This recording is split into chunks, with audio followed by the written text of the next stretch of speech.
believe, or starting in an hour, I think. And that one will not be streamed just because there's so many games going on today. Yeah, there are. So that one will be SFU versus UC Irvine, I think. Yeah, and that's actually a repeat from when they played in pool play, where Simon Fraser was able to take down UCI. So definitely a heavy favorites in that one. But unfortunately, like you said, not going to be streamed. So we'll be able to get talking about that later. We'll talk about it later. We got to focus on this. Keep focused. As you get the same exact bands that started off Game 2 coming in. Scion, Braum, not allowed to be played. So now that Western's back on the blue side, they have the comfortability to ban that Scion from Jokin, although he didn't really play it. I think it was available last game.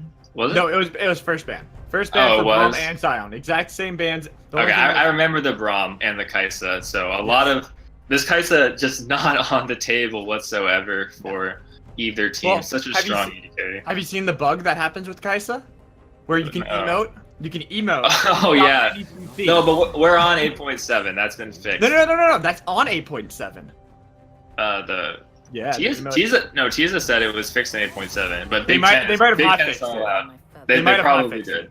Yeah, because it was stupid. I watched an Azir wall come up trying to push her, and she's like emo, and nothing.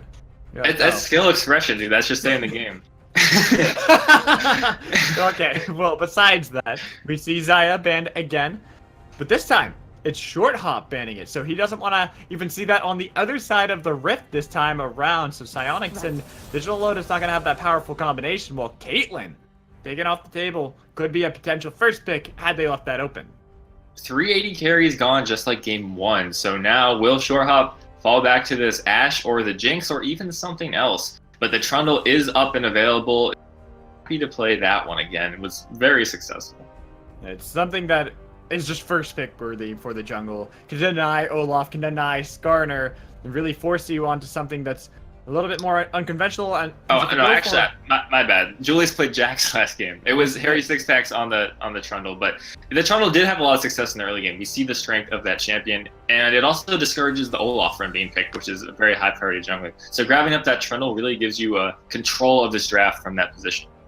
But Jax is something that Harry Sixpack has played in recent memory. In fact, I believe he played that against Carnegie Mellon when he had that. Yes, he did. He played it against Carnegie Mellon when they won in the best of 16. So it is something he knows how to play very well. I don't want to cast the best of 16. You mean a round? No, best of 16, dude. It's totally, that's the way to go. What happens if it's 8-8? Well, then it's a tie. It's like best of twos. Haven't you ever watched best of twos? Only over for our European friends. They love ties. But all right. Well, Varus is getting locked in. This is something we haven't seen too much. It kind of fell off for a little bit in the meta. It has, especially now that other AD carries have been buffed and released, like that Kaisa, like the Caitlyn and Xayah, of course, still very strong AD carry. Jhin as well. So it's not really that Varus has been really a bad champion or any reason to fall off other than that. Other AD carries have shown that they can do more. Even the Ashe, a lot of the reason you pick Varus is that utility with the Chain of Corruption. Ashe does it better. And so when she's a viable pick, she's a very strong alternative. The Morgana, of course, locked in, and we are going to see Short Hop back on that signature Jinx. Will he go 13-1 again? We'll have to stay tuned. Tune in next week for Dragon Ball Z if you want to find out how that goes. But that was definitely something scary, though. I will give credit over to Psionics and Digital Lotus. They did try to punish it. I tried to punish it in the early stage of the game, where they had a great composition, where it had the potential to shut down Short Hop, but unfortunately just fell a little bit short of that goal. So maybe they found out a change of pace. Maybe they go back to the Varus, and this time with Karma, so they can truly consistently shove in Short Hop, so he isn't really a factor until way late into the game. Okay, but I like that there's no blind pick Talia.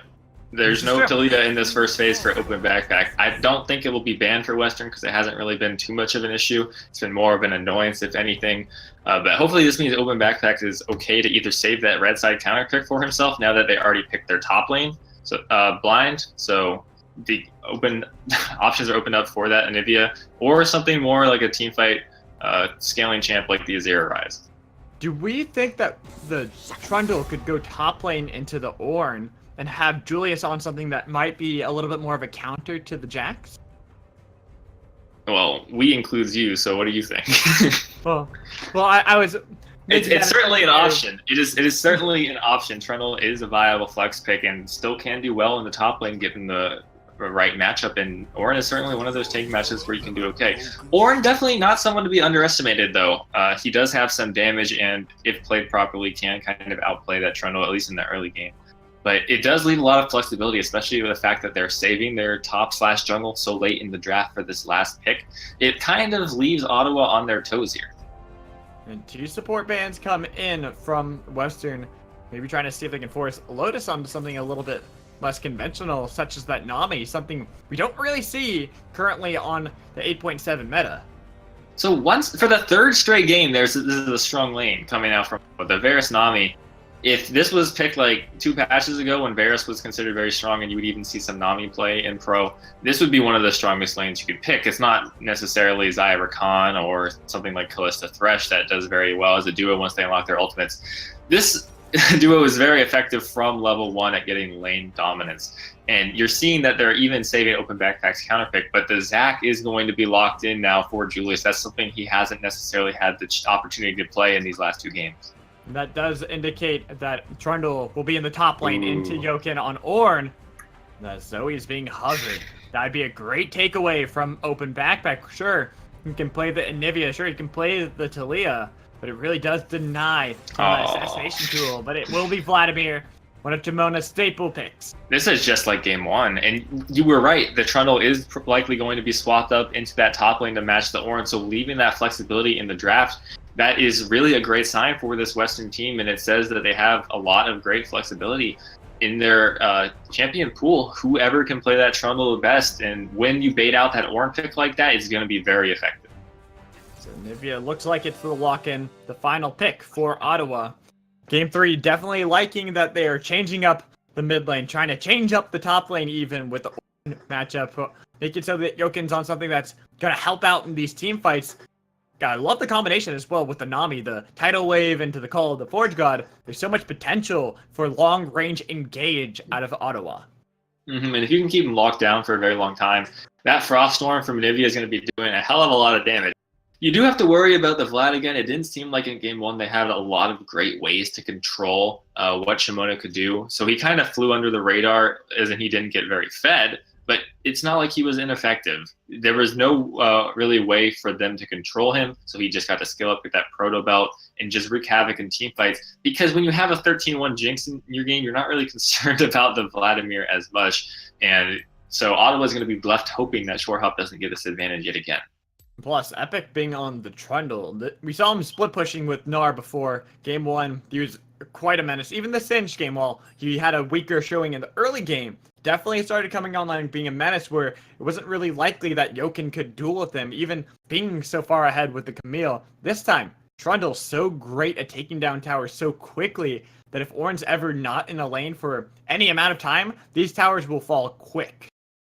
Right, and I really like that Western kind of deflected back to their game 1 draft. Game 1 was a much cleaner game from their side than game 2. And getting Shorehop and Shimona back on their comfort picks, Vlad and Jinx, that prove that they scale, is just so much insurance for the late game. It wasn't really there in the last time when you had that Karma Ash, your late game wasn't really secure in the bag. But when you pick these champions with a tank line like Trundle and Zac, it is 100% in the bag. Although there is the Anivia and Varus who have something to say about it if played properly, especially with the Jax as well. However, it's just so much like game 1. They have the carries. They have this Trundle who will be a split push force. Remember in game 1, it was the Gnar into that Shen that was a huge problem for Ottawa.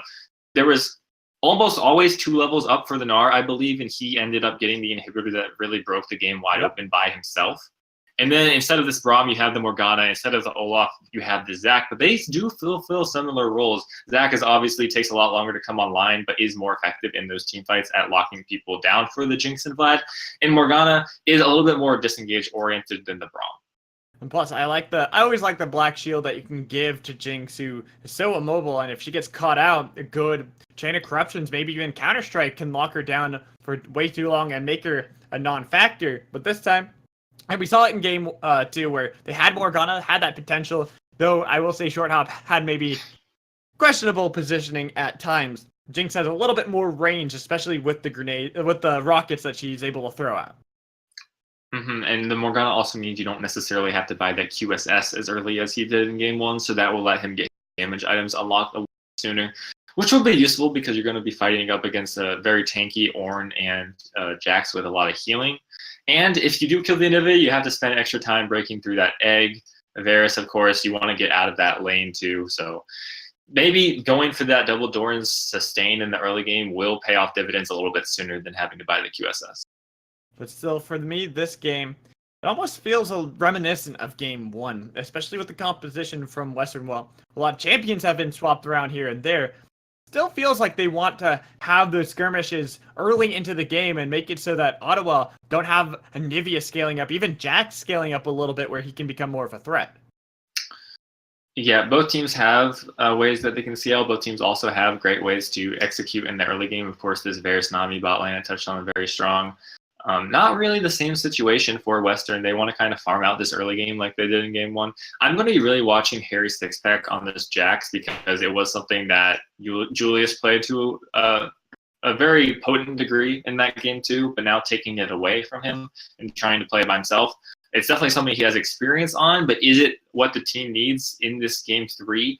We'll have to see, because if he can get a couple kills and get the ball rolling, it'll be useful. But if he doesn't, it's not really as effective as something like that Sejuani or Skarner or Olaf. This is very true, but now we're getting ready. Game 3 with Western sitting in game set match point. 2-0 best of 5 for the Eastern Finals. Could see another shutout for our finals. We already saw one in the Northern Conference. We now are in our Eastern Conference between the number 1 seed of Western, number 2 seed of Ottawa. Everything's on the line for Ottawa. They have to make or break. They have to bust something out. They have to find a way back into this game, or it's going to be Western taking it on home with a 3-0. Yeah. Ottawa have, Western have 3 chances to kind of just do it one more time against Ottawa. And it's not like they've cheesed out their victories, right? These 2 victories that they've gotten have been stronger fundamentals, stronger individual players, stronger team fight, stronger macro. Pretty much across the board, Western has looked like they're the better team. Yes, it got a little bit sloppy, but that doesn't necessarily signify any inherent problems when game 1 looked as clean as it was. They may have just been playing with their food a little bit and getting complacent, knowing that they had the advantage in that second game. However, Ottawa do have the option to prove them wrong for the rest of the series, so I would love for them to make me eat my words on that one. A little bit of a brief pause. It's always nice whenever you see a team coming down from the brink of death, the brink of elimination, and then surge back up. They find the strength within themselves to battle back, especially against such a strong team of Western. But at the same time, you have to imagine, now that they're sitting 2-0, a lot of this is mental. A lot of this is in their head. Maybe they feel that they're defeated already before the game has even loaded up as the teams go into the line of scrimmage. Not a lot of invades level 1 plays this series at all. It seems like Western and Ottawa are both perfectly happy to take their chances on just the laning alone. And honestly, I would have liked to see a little bit more level 1 gameplay from Ottawa. Not necessarily this game because you're up against the Morgana, but in the other games, when you feel like you don't really have the individual laning strength to go up against your opponents, trying to go for that invade and kind of cheesing out a little bit of an early lead can be very effective. But unfortunately, I'm not going to go for that this game. Even though maybe this would have been the game to do it. Sure, there's the Morgana, but you find out a Morgana, take her away. You already win down this bot lane. Make it so that the lane where you expect to win, Varus and Nami, have an even easier time. And to Jinx and Morgana, make it harder for them to scale up. Right now, seems both teams want to take it easy. They don't want to have too much going down, as Julius is starting red side, which is normal for Zach, but unnormal for this game and this series, where both junglers have consistently started on the top side of the map. Yeah, first bot side start in this game for Julius, and of course this is the 3rd straight one on top side for Harry Sixpack.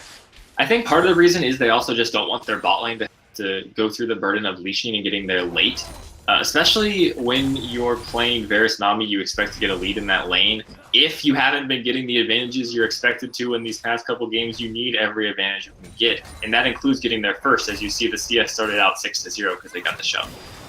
in the shove. Gonna have the 2-level advantage as well. And a short hop and Blaze. Make this lane difficult for Jinx. Make it so that she's gonna have a harder time scaling up. And if you pick up a kill, that'd be amazing for the side of Ottawa, but even getting CS leads is enough. Getting pressure is what they really need here, especially in the mid lane, because we already saw Chimono River. This is an Infernal Drake that's coming up first, so having the mid and bot lane priority is going to be so big, but look at this. Psyonix already split from Digital Lotus, and he's going to eat a ton of damage for that. Not sure where Digital Lotus was going. I'm not sure if he wanted to go for a ward or what, but it left Psyonix alone, and giving that kind of pressure over to Short Hop and Blaze is bad for this Varus, who's having to chug his potions, chug as much as possible just to keep himself relatively healthy. You're right, and hopefully they're going to be able to kind of deny some of this minion wave under the turret, but if not, probably just going to be even CS with the Varus because of that little mishap. And I don't think Digital Lotus was trying to ward or anything. I think they just got split. Maybe the duo synergy is not really there to the same degree as Short Hop and Blaze Nova. Meanwhile, Epic on this Trundle in the top lane, look at that CS disadvantage right now, and even Chimona in the mid lane is having a great time with the early game Vladimir. You don't really see that being that effective. Not at all, but he did go for the Ignite like we saw in game 1 when he had Vladimir. Likes to try to put the pressure, likes to say that I'm the one who controls the mid lane. And Chimona, unfortunately not getting cut off by the wall. With Backpack being so low on mana, they didn't want to really too much pressure, even though Harry Sixpack is there. So open Backpack calling for the jungle pressure just to try and shove this out, it looks like, because he's out of mana. You don't really want to leave the lane back and when you're able to push the wave. And unfortunately, that's what the situation currently is. His wave is... Oh, now he's getting pushed in, so he will be in a good spot. But look at where Julius actually is. He's in the topside enemy jungle, and he's going to be spotted out. This could be sketchy. Could be sketchy. Doesn't even channel the Elastic Slingshot. Taken so low, and you have to be careful. Chimona has got to roam and the flash out of Julius. Even the stun onto Chimona. Does have the Sanguine Pool, so he can escape from an engage coming in from Sixpack. But he just wait until the Crash Wave. Wait, he didn't use the pool. Whoa, that's weird. Julius? Okay, he has the... Okay, so the reason why he didn't Elastic Slingshot was it got by Harry Sixpack over in his own jungle, so he had to flash into the river. So Chimona's going to switch that out for Teleport, no longer using the Ignite, just getting back to that mid lane. So a small advantage for Ottawa that doesn't really reflect at all in the gold, but does reflect in the summoners, because you burn the Teleport for Chimona, you burn the flash from Julius, it's going to be a little bit harder for them to team up and follow through for kills. I'd imagine that Open Backpack probably will TP himself in the lane as well. Doesn't want to fall too far behind from Chimona. But at the same time, you're quite right. Making sure to get the flash out of Julius, making so that he had to go back, lose a little bit of the pressure in his own jungle, so Harry Sixpack could take away some of the camps. Definitely helps out Ottawa, trying to make sure they have at least a little bit of an edge going into any potential ganks or dive. But look at this bot lane. There's actually an advantage being carved out, but so slightly for Psyonix and Digital Lotus. They now have about a 10 CS lead, and Harry Sixpack sitting very deep in this jungle. Doesn't have any items that he's back for either. Had to jump out, but that's a great Dark Binding landing on him. Into the grenades, into the Ignite, in the first blood for Blaze Nova. Excited.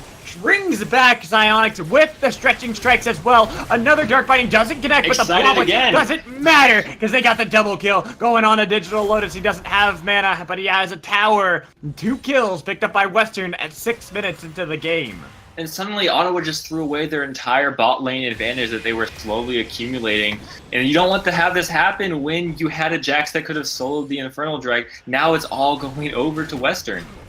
This is devastating for the side of Ottawa. It was looking like they had the small advantages. They needed to play the slower game. They have a Nivea, Jax. Sure, they have a winning bot lane in Varus and Nami, but you make sure the game stays that way. You don't have to press your advantages this early just yet. Unfortunately, finds them now at a 1,500 deficit into the game. And every single lane is winning. Even Vladimir in the bot lane expected to fall behind now are in positions where they're all doing just fine. They're all happy to scale up, and this might be the most one-sided game yet. Look at the backs coming in. Short Hop gets a PF sword compared to the pickaxe of Psyonix. And top lane, Epic. He's going for the all-in. Flash for flash. Call of the Forge God not gonna be in time as chomps his way to victory. Epic just asserting his dominance over this lane, and this is the price you pay for picking the Aura and not respecting the fact that Trundle could be swapped up into the top lane. Phenomenal flexibility coming out from the side of Western. They look like they really know what they're doing in that third draft, given the how the first 2 games have played out, and they're just getting rewarded for it. That solo kill in the top lane, trading the flashes. Forge God did not do anything, and now this Trundle's going to become such a problem. On any team looking at Western, just have to respect the draft phase, this whole series coming in from Western. The flexibility of changing things around, picking up the Jax in game 2, knowing that it does well into the Trundle, then taking the Trundle and flexing that into the top lane when they see the Jax chosen on the other side for the next game. It's really brilliant stuff coming out of them, and definitely shows No flash. They've been the #1 seed. With Psionics getting caught out, stretching strikes wasn't enough to drag him back. They did get a nice chunk of damage onto Psionics, even though he's got himself quite the CS lead over Short Hop. The bubble really saved that play from just going completely awry, because there was no flash on Psionics. If he just got locked down, he was donezo, because the Flame Chompers, the Dark Binding could have followed up on the Elastic Slingshot and definitely would have been lights out. However, there's still a huge CS lead. Look at this, 72 to 45. How did this even happen given the 2 kills on Blaze Nova? I am honestly just as surprised as you are looking at it. Psionics doing a great job trying to maintain his own, even though he's down pretty sizable items, the BF Sword to the pickaxe. But as long as you're getting these last hits, you're getting the CS, you're doing well for yourself, and even with the 400 gold lead, it's going to be really happy into the situation. And that's why Julius keeps trying to come down here and shut it down. He knows Psionics has no flash. He knows he's not expecting the repeat gank, but it's just so deep now. Oh, and they're going so deep. That's the Let's Bounce with the stretching strikes. Trundle's the killing here. spree for Blaze Nova. Short Hop, he was taking the tower, but Digital had no way out of this. 5 members bot lane. This should be first brick gold as well. Western going out to a huge start in game 3, trying to see if they can close it out 3-0. They're saying they don't care if Short Hop gets CS. Forfeit all the minions you want. Just get the wave in the right position for us to gank, for us to dive. Chimona has so much priority in that mid lane. So does Epic, finding the time to teleport down behind the turret along with the Vladimir. It doesn't matter even if they mess up that initial dive, because they had 2 more members coming behind, and none of the rest of Ottawa was ready to respond whatsoever. They don't even need to worry top lane, because Ornn's not going to be taking these towers very quickly. Now mid lane, Chimona fighting with open backpack with the Harry 6-pack jumping on him. Sanguine Pool shouldn't be able to save him, had to flash. The Hemoplague will be what saves his life in the very end. The lane swap for Western, even canceling the back and the top side of the map. Western asserting their dominance at merely 10 minutes into the game with a 2,600 gold lead. Right, Infernal Dragon just taken, Rift Herald just spawned, and you got the bot lane turret. This is the perfect time to swap your bot lane up into that top, because the Jinx will destroy turrets so fast, destroy that Rift Herald. But Ottawa's looking. They're looking to see if they can get a pick. Good Black Shield onto Blaze, saved himself. Short Hop didn't even get hit up by the Call of the Forge God. There's a big ultimate exuded by Yoken, but getting nothing for it. And he's not going to have that when he now has to go down and answer Trundle in this bot lane. Even Chimona is just slowly inching out advantages up in this mid lane. Open backpack, trying to scale up frantically on this Anivia, but I don't know if it's going to be enough. You gotta be careful, because here's another repeated gank in the top side. Black Shield too late to stop the bubble on Julius, so no further aggression on the top side of the map. Let's Bounce wasn't off cooldown just yet for Julius, but I doubt that he's done. Certainly not. Julius has been very persistent on this Zac. Look at him. He is still just trying to go behind this turret. He will have to eventually respect the positioning of Harry 6-pack on this Jax behind, but I guess not too much. Oh, not at all, and that's the Let's Bounce. Not used just yet, but TP in behind. Gotta be careful. They rooted down onto Blaze. They actually sacrificed the Morgana, realizing that he's not going to be able to help out. TP was canceled by Yoken. A lot of damage coming in from Short Hop. Oh, they want Julius this. on the other side. They want to keep going for the fight, but the jump coming in. Bubble landed onto Short Hop. Heal as well. Let's Bounce grabs 3 members, and the flash can. They get the shutdown. The excited will not help him save his life. Psionics needs 1 more hit. He falls down. Julius has to run for the hills, flashing away. Left slingshot will get him out of dodge, but it will be a 2-for-2 trade at the very end. If Short Hop flashed the bubble, I think it would have been 3-0. But unfortunately, he got hit by that, had to burst and use both summoners immediately after. And so eventually Harry 6-pack was able to finish him off, and it was just a trade. It was 2-for-2 all said and done in that top lane, I do believe. So not going to be the worst for Western. They would have liked to have an advantage, though, given the fact that their bot lane has 3 kills on their Morgana, and the Zac is just humongous right now. They should be looking to transition this into the Rift Herald, but also they're sending their bot lane top what again when the Dragon is spawning. Look at Blaze. He's on the hunt. Wants to see if they can find Harry Sixpack, but he backs in a pretty good spot, and with Digital Lotus plus Psionics in the area, very doubtful that they'd be able to pick him off. Still just kind of fishing around, going to stop the recall. They do root him even through the jump. Snipe. So there is no Mega Death Rocket available. It's just about 5 more seconds. Yeah, but let's see if he goes for it. Doesn't look like it. They didn't really have the knowledge, and it could have been blocked. So it's not. It's better to just save that one and try and seize the turret up in a 3v2 using that as insurance. So that's exactly what they're going to do. Maybe even transition this one into a Rift Herald. Plus, no TPs on the side of Ottawa. Open backpack, and Jokin can't look for a flank. Should be the sacrifice of this tower. You cannot defend it. Psionics, I was afraid, was going to get a little bit too far out and feel that he could take it and save it, but unfortunately was not able to. Just going to slow down. Julius is really looking for these Zac plays. He's just trying to... he uses the pressure so well of charging up that elastic slingshot that the other team just has to back off. They have to respect the range of that ability, which is huge. He's only level 7 right now. Great play by him to actually kind of go over the wall and just blow out that blast cone, so there's no way that they can actually steal this Rift Herald. They don't even want to walk up in clear vision right now because Short Hop and Julius are just so strong.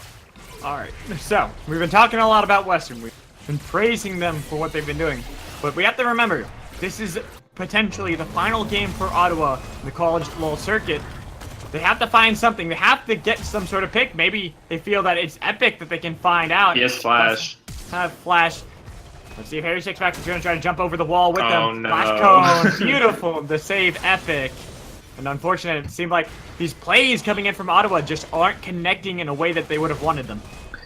Very unfortunate. And it really all started out with that bot lane overcommittance, where the bot lane was doing so well. But the CS lead in the bot laners has been completely erased just because Psionics has been zoned off so frequently from this wave. And now Short space checking them has that very quick Black Shield. Black Shield, beautiful, coming in from Blaze to save his 80 carry and Flash to get the shoulder shackles. Big That's rocket. the rocket, and it gets 1, gets 2 for the team. They might have traded the Mountain Drake, but this pressure top side of the map, Short Hop might be able to take down another tower as it's delayed back in the bottom side of the map for Julius.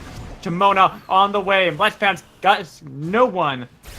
So will it be a disengage coming in from Ottawa and a bit of chip damage from Western in the top side of the map. Man, Blaze Nova is having a beautiful game on this Morgana. In that fight, he had perfect timing on the Black Shield to save Short Hop from being under the effects of that Chanted Corruption, and then flashes forward with the shackles to actually lock them both down, setting up a beautiful Super Mega Death Rocket that hits both from Short Hop, and just a clean 2-for-0 in the 2v2. And that's going to be his 4th kill for himself on the Morgana as well. Just MVP of this game right now. Doing fantastic work on this, and begs the question of why you give over this Morgana over to him. He's definitely been proving himself. In fact, this whole series, he's been proving himself. Morgana game 2, and then LeBron game 1 with the fissures to disengage consistently from the Skarner. Blaze Nova doing beautiful work in the supportive role.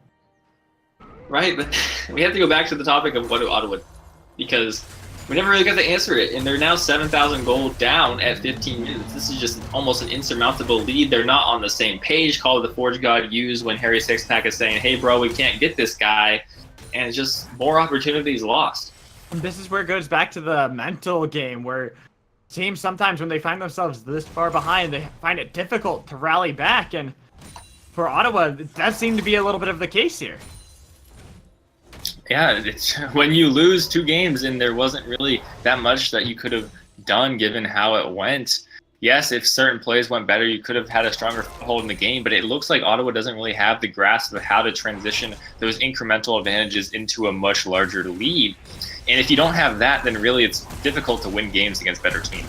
Well, that was a Righteous Glory popped by Jokin into the charge. You're gonna kill him. Epic. He has Subjugate. He is not afraid. He is not deterred from this fight. The Rocket will do a little bit of damage, but the Chomp does not help to get the Billy Goat turned around, and Blaze is feeling so empowered. He is going hard onto this. Here comes Julius trying to disengage. Unfortunately, Blaze life, the slam back, no kidnap yet. Short Hop jumped on, flashed away from the grenades. Is going to be Harry's six-pack. No, weird set of circumstances finds Ottawa a little bit back into the game. That's exactly what they needed. 3 for nothing. Yes, you lose a little bit to Chimona in the top wave, but so much was used trying to save Epic, and then he went down, and then so much was used trying to save Blaze Nova. Oh. Great bubble actually stopping Julius, but it's not going to amount to much.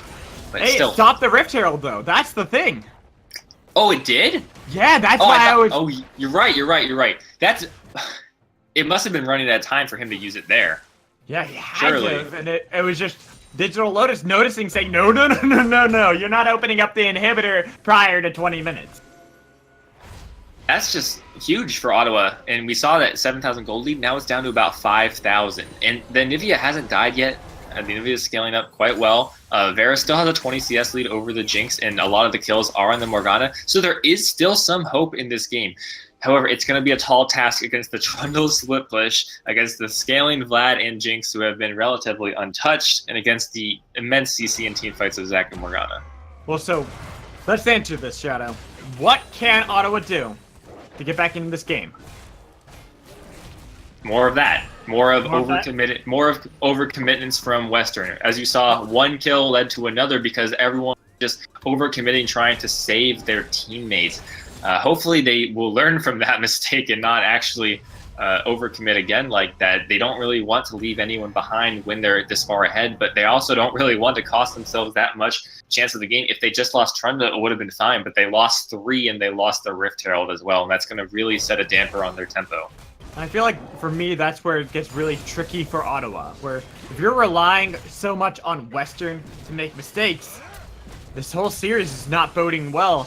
You're already 2-0 in the hole. You have to be the ones making the proactive calls. You have to be rallying around as a team because they have avenues. You mentioned before. Backpack scaling up 5 stacks already on that Rod of Ages. Already has the Tear of the Goddess getting towards the Seraph's Embrace. Epic shouldn't be taking these fights. There's going to be 3 down here and there's no Baron on them. There's no real objective for the team to get on the other side of the map as well. He flashed, wasting a key summoner, and another pick comes in for Ottawa. He needs to calm down. That pick is not going to transition into any of the objectives, but there's just no reason to give over that gold at all. There's no team around to help him. There's no objectives for the trade, as you mentioned, and the whole team is just ready to come down there. The Waves are in fine positions for Ottawa, and they're just going to continue to stall out this game and buy more time. However, Ottawa can't be continually piling these resources in the bottom side of the map. Baron has spawned up. If they have Jax there as well, it could easily be taken down by Western. A little bit of fighting in the river, but not amounting to too much. A little bit. A little bit of slow trading going on here, but we do have the Baron live and the next Dragon spawning, and they just saw Psionic's recall, and they're probably just going to go straight down to this Dragon because of that, knowing he's not on the map. Digital Lotus as well in base. Not sure how much they know about that one, but look at how they're using this 1-3. They're having Vlad up in the top lane, and they're having Trundle down in the bot, and everyone else is just trying to get more farm on the short hop and get vision control for the team. The Ardent Sensor as well on Blaze, definitely going to be helping out Short Hop. Try to make him scale up a lot more. Even the Banner of Command coming in from Blaze to try to push out these waves, make it easier for them to take down that objective. It was just Short Hop and Blaze who took down the Ocean. It looks like Western is no longer giving Epic the opportunity to be by himself because he has proven twice now that he is not capable of taking on those 1vx situations on this Trundle quite yet. He needs a couple more items for them to really start trading objectives when they commit the time to go down and kill him. So for the time being, they are able to just walk down, get that Ocean Drake, get that Inner Turret, and potentially get a Digital Lotus as well. That was the Chain of Corruptions burn onto Julius. He wasn't quite under the tower. The same with the Mega rocket. It didn't actually pick up any kills. No Here Black comes Shield. The Call of the Forge God knocks up Short Hop. They want to jump on them, but that's the Black Shield into the tidal wave with the jump in from Julius. Backline Jamona. There comes Epic as well. They're wreaking havoc. Backline tearing them apart. Ottawa nowhere to run. Backpack tries to see if he can give himself the shield, but I don't think it's gonna help too much. Shamona heals up, jumps back in. Bloblets pop egg as well, and they are wrecking them. Western, they look like they want to end this game. They're finally showing that what happens when they fight as a team is they win as they pick up 3 kills for absolutely nothing lost. I don't know if you really want to take that fight as Ottawa. You showed that you can stall out the game by getting these picks. You have not shown that you can win a straight-up 5v5 against this scaling bot lane that Western have. Vlad just got to do whatever the hell he wanted, and Epic just came in at the perfect flank opportunity. Julius doing so much disruption on this Zac, so many elastic slingshots, finding their mark. So even though he didn't have the Let's Bounce, even though Short Hop was down a rocket, ultimate ability, it didn't really matter because the Call of the Forge God was flashed and they didn't have the resources to invest that much into chasing, and they were left with no damage. Left with no damage, left with no front or back line. I mean, there's just a beautiful flank in general from Western as well. Epic came out of nowhere with Timona taking down Psionic, so even though Jokin and Harry Sixpack were on to Short Hop, were on to Blazed, they couldn't do much about it because no one else could actually follow them up. Ottawa's going back to tried and true right here. Hey, they might as well. They might as well try something. They even have the Righteous Glory, but with the Baron buff already on Western, look at the pings coming in. They want to go down mid. They have Timona on the side wave. He's got the 1-3-1 set up for Western. They just feel like they can start taking down the base of Ottawa. Well, they finally have the resources and the positioning to do so because they have this Baron buff allowing the minion to always be there and always be so tanky that they can just answer with objectives and Julius with the Dark Binding as well. Psionics was deleted. Same with the tower. Let's Bounce brings back 2. It's the tanks, but they're ripped apart. Double kill. Finds its mark coming in from Short Hop. It's going to be open backpack, padding up that KDA for Julius. He's on a killing spree for Jax as the base is falling apart for Ottawa. Just a beautiful team fight. You have to imagine that's going to be game in the series. They're looking for Digital Lotus now. Open backpack's out of here. He's out of here. He understands what has just happened. He understands that the base, the game, the series, it's over. Nexus Tower finale coming down as it's going to be Western, who are your Eastern Regional Finals champions. They go undefeated in this clean sweep of 3-0. Great series by Western. It was very decisive, very clean for the most part. A little bit of iffiness in game 2 there, but they're going to be the ones to just walk this into the 3-0 victory. That's going to be $56,000 total scholarship money. We're going to see them in LA, the second team to qualify for the college championship. Ottawa will still have the opportunity to go to that play-in next